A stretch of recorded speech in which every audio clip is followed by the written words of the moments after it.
Guys, makita ko lang sa inyo, bigla ko na yung naisip, ito yung ginagamit kong panglinis ng interior ng sasakyan.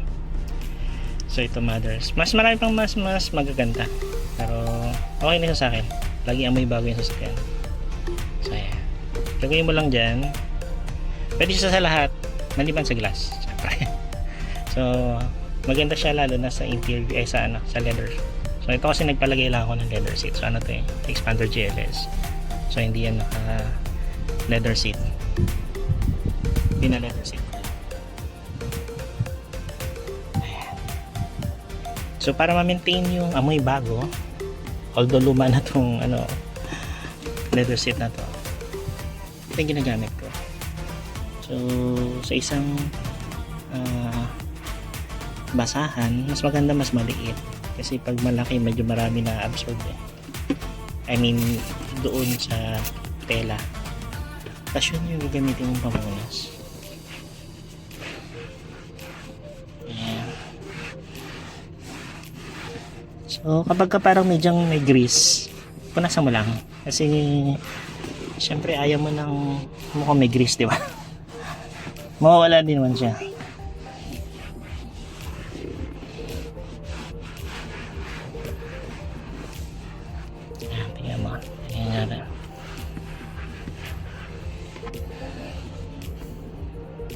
Meron pa.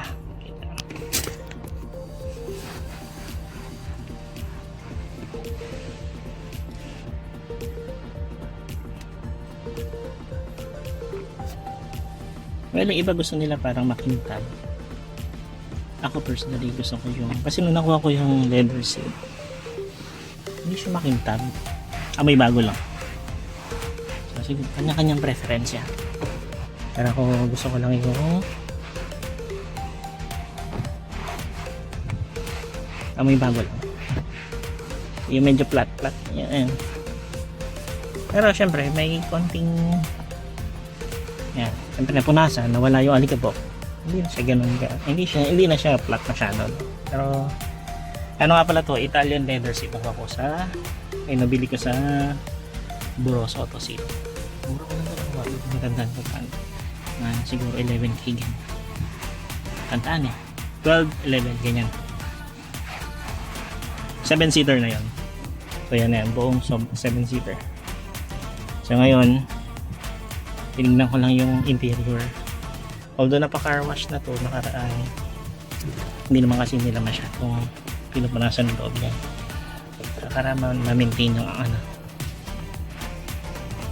yung freshness ng interior. Hindi pa ako nakagano dito yung tag dito yung nilalagay sa loob ng sasakyan tapos para mawala yung amoy. Ito ako nagpagano. Yeah. Pero tingnan natin baka in the future tapos video ko din. Ayan. Ito yung interior yung sasakyan. So graphite gray to. Ito sasakyan ko. So sa mga nagtatanong kung nagkautang yun, although personal lang kasi para pag may mga kailangan, syempre ang usual sasakyan. Ayan. So yan siya. So nasa parking tayo. Magabi ako. Parking namin malapit na sa NLEX. So yung NLEX yan, makikita nyo na marami na sasakyan dito yung iba. Ayan.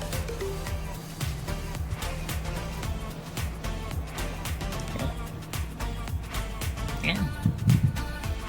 Medyo madumi na rin ang loob. Ayan. Yung halang lang siya. Ayan pa pala. Papaayos ko pa pala yan. Kasi nakalmot ang pusa. Hindi ko lang alam kung update ko kayo. So ito, tinalmot ang pusa. Alam mo naman, may miming kami sa bahay. Ayan. Ginawang kama. Ayan. Papayos ko yan. Papakita ko sa inyo. Sabihin ko sa inyo magkano. Para mabalik tayo doon sa Banawe. Sa Buros Auto Seat. Banawe. Banawe. So Banawe ko siya pinagawa nakita ko lang din sa Facebook. Pero maganda yung trabaho nila. Well, malahat naman. Depende nila sa trip mo kung saan malapit. Pero yun yung nakuha ko, Bro Autosip. Yeah. So, meron na rin yung katag ito, dishpat.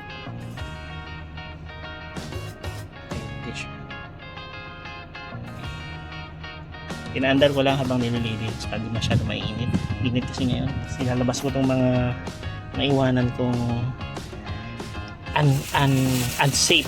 So naiwanan ko yung panglinis. Although, MCM Pro sa mga expander dyan. Kilala nyo na yan. Si Monty Mayon, may-ari nyan. So, ayan. Naiwanan ko. So, hindi maganda nag-iwan kasi ng liquid. Although, not sure kung kasama daw. Kasi liquid siya, di ba? So, iuwi ko siya. Tatanggalin ko. Tapos yung baterya. So, ito. Dapat hindi talaga ito naiwan dito. Nakalimutan ko lang. And, syempre, yung tire inflator. So, ayan. May tire inflator ako. Hindi rin dapat yan naiwan dito. Dinala ko kasi the last time dahil nagbiyahe kami. So, nakalimutan kong tanggalin. Ayan. Buti na lang tinignan ko. Ayan. Kasi sobrang init ngayon these days. So, hindi maganda na nag-iiwan kayo ng combustible, flammable. Ayan. So, ito yung thermoplater. Saan ko ba ito binili? Matandaan ko saan ko ito binili. Lips, ito pala. Lips do. Ganda rin siya. Nakakailang pull galing ng siguro sabihin mo tagal siya. Pero kasi may isa dito na sobrang flat. Parang naubos ko yung na-inflate ko yung buong sasakyan niya. Kasi may natira pang konti. So yan. So yan. Dali lang siya gamitin. And helpful siya. Yan ang purgas ko sa. So yan. Siyempre. Ayun yan nalagyan niya. So ito dapat hindi ito naiiwan sa sasakyan. Ayan natin. Ayan. So ayan. Ayan. 37 ako nakaraan kasi sa likod meron ako sa kaya. 37, 35 yung PSI ko. Okay. Ganyan lang siya. So ayan. Yan mga iuwi ko. Habang pinupunasan ko na rin. Tapos pinapaandar ko na rin sa sakit. Tagal din naka ilang araw na madiskarga. Hindi naman nagalagabis sa didiskarga mga bagong sakyan, no? Parang baka lang medyo makaluma tayo. So, punas muna sa rin sa loob. Sa labas, bahala na sa buhay niya. Init eh. Maraming init niya, no? Punas ka ba dyan? Ayan. So yung imperial. Kasi ito, baka tanggalin ko na ito mga doon. Kasi isang beses napapreno ko ng hindi maganda, nauntog yung anak. Yung mga gumagamit nito, baka kailangan yung tanggalin.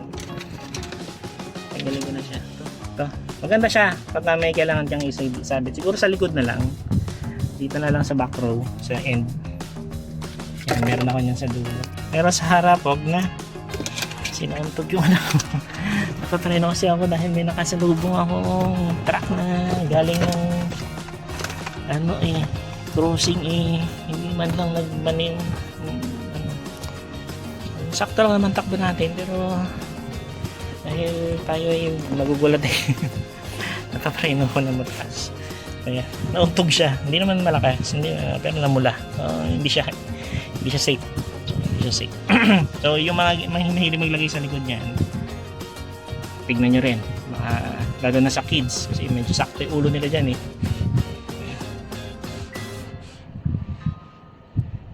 So ayan lang.